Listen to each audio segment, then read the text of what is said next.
Анелік холодильникті сән деп қойыпты осылай. Нешемен оқитын боласың? Құдай қалайсың. Ай, 2 мен.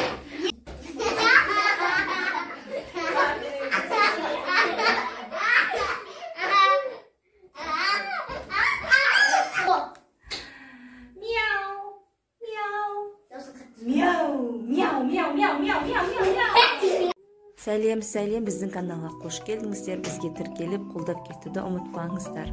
Үйде Алихан екеуміз ғана Алиханды ұйықтатып тастап, үй тірліктеріне кірісейін деп жатырмын. Қыздар сабақта, садикте Алихан ұйықтап жатыр. Алихан ұйықтап жатқан кезде үйді жинап алды. Күшті болып тұр погода. Үйдің іші тап-таза. Алдаланы қарасаңыздар. Жаңа жаңбыр құйып жатқан. Жаңбыр құйып тұр, бірақ күшті жел соғып. Қазанға ет салып қойдым. Бұрқырап пісіп жатыр. И мұнда Анеліктің заказы самса жасап қойыш деген. Самса жасап жатырмын. Қыздар сабақта, садикте кезде өстіп көп тірлігімді істеп қалуға тырысам ғой. Анелік, Аякош үйге келгенде бір тәтті тамақтың иісі шығып тұрсын деп күнде бірдеңе пісіруге тырысам. Екеуі мәз болып қарындар ашып келеді ғой садиктен сабақтан. О, самса деп мәз болады деп айтып жатырмын ғой мына жерде. Осы Анеліктің заказы самса жақсы көреді. Соларды қыздар келмейінше Алихан ұйықтап жатқанда тез-тез кірісіп, жұмыстарымды бітіріп тастап жатырмын.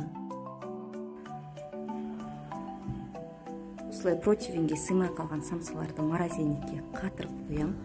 Қыздарды бойдырайын, бірдеңе жегім келіп жатыр десе, өткізіп пісіріп берем, рахат өстіп қатырып қойған. Золотой кадыршкілер бар өзінің. Мен ұрып келатыр екен.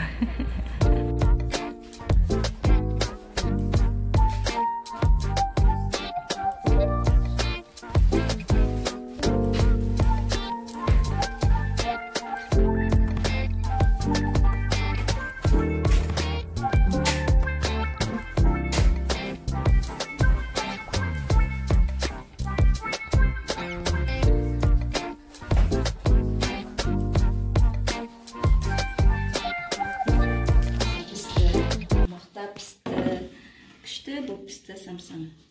Әнілік келді сабақтан. Папамыз да келатыр. Мына жерде жаңа шашылып қалғандар ғой. Көп тұр ғой. Ой, қазір лапшамды салайын. Сонымен обед дайын. Әнілікке қызмет жасап жатырмын. Бүгін 2 сабақтан 5 алыпты. Соған қызмет десе. Молодец, Ангелік. Не істеғатсың сабақтан келісімен сурет салып жатыр. Қазір тамақ ішеміз. Жеп ала бер. Осылай қыздармен көбірек уақыт өткізуге тырысам, суреттерін салам, сабақ оқимыз бірге, шамалы ойын ойнаймыз. Арасында үйшік ойнап кетем. Бірақ қайта ойнай бермеймін, енді уақыт деген жоқ қой, үйдің тірлігі таусылмайтын, как всегда. Но уақыт табам, тырысам, уақыт табуға мәз болып қалсын деп. Бала ғой все-таки әлі деп. Біздің үйдегінде күшті атмосфера болып тұр да, дала қараңғы, жаңбыр құйып тұр, үйдің ішінде свет жағып қойдық, жарық болсын деп. Жып-жылы, бір тәттілердің иісі шығып жатыр. Күшті болып жүр, көңіл күйіміз.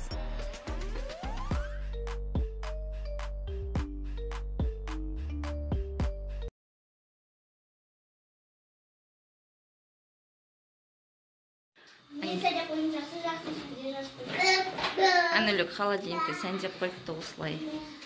Күшті сөздер жазып қойды, е? Әлде де көп жақсы сөздер бар, жазып қойсаң күнде аффирмация қылып айтып жүреміз. Әдемі? Ал мына апым, жинаңыз, девушка, жинаңыз, шай ішейік. Бағанағы самсамен шай ішіп алайық. Үйдің бәрі нандай болып шашылып жатыр. Қазір мына қыздар жинайды деген ойдамын. Андай шашылып жатыр бәрі.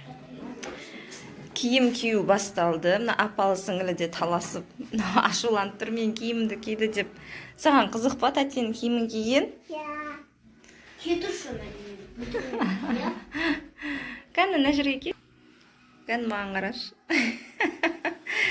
Ана жағаңды дұрыстасай. Тәтенің киімін киген күшті ма не? Ертең шамал өскесін құдай қаласа. Менің киімді киіп жатыр, менің кофтымды киіп алып жатыр деген әңгіме басталады ғой, қыздар. Сендер апалсыңыз ғой? Кие беріңдер, еш нәрсе қылмайды. Ай, көсе. Тыныш тұрсайын көрейікті. О, боже, Аняха тұр. Арт тұрсай. Түзу тұр, маған қарап түзу тұр. Маған қарсай. Сабақты нешемен оқитын боласың? Құдай қаласа. Ай. Екі мен? Ұқсап тұрсын, екі мен оқитын қызға. Сосын ұқыпты ұқып қайтта вешілке әліп қой, е? Біз банкіні ашудың екінші тәсілін үйреніп алдық. Тик-токтан. Өткенде папамыз былайнан ашып еді ғой, былайнан қатты пышақпен. Мен дұрыс жасай алмаймын. Мен осындай оңай жолын жасап алдым. Шетінде резинкаге осылай салып, пышақты. Осылай ұрып жіберем. Болды! Вау! Ашылды! Хе-хе! Оп, оңай! Болды. Екінші түрін үйреніп оңған қашудың. Точно ма? Нағыз енді менің киімді киіп апты. Мамамын дейді. Мамасың ба? Точно ма? Мамасың ба? Ана ыдыстарды жуында. А? Мама менсің ба не? Сен мамам деп келдің ғой маған. Шеш мен киімдерімді онда. Жоқ, ыдыс жуатын кезде мама болмай қалады. Мына ыдыстарды қарасай. Қыздармен андай ой ойнайын деп үш стакан бар. Осының ішіне андай ойыншықты жасырамыз. Кім дұрыс табады, сол жеңеді. Ал кім дұрыс таппайды, сол біз айтқан жануардың дауысын салады. Шой кетті мен өкші.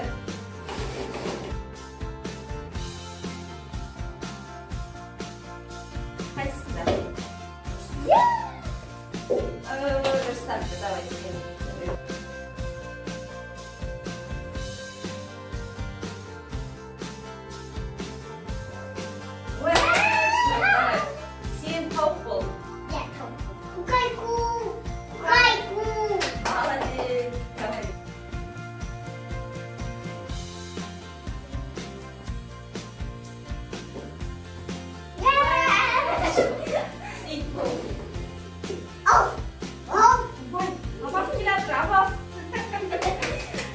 Al dostlar, kelesi videoda кездескенше лайк басып тіркелуді ұмытпаңыздар.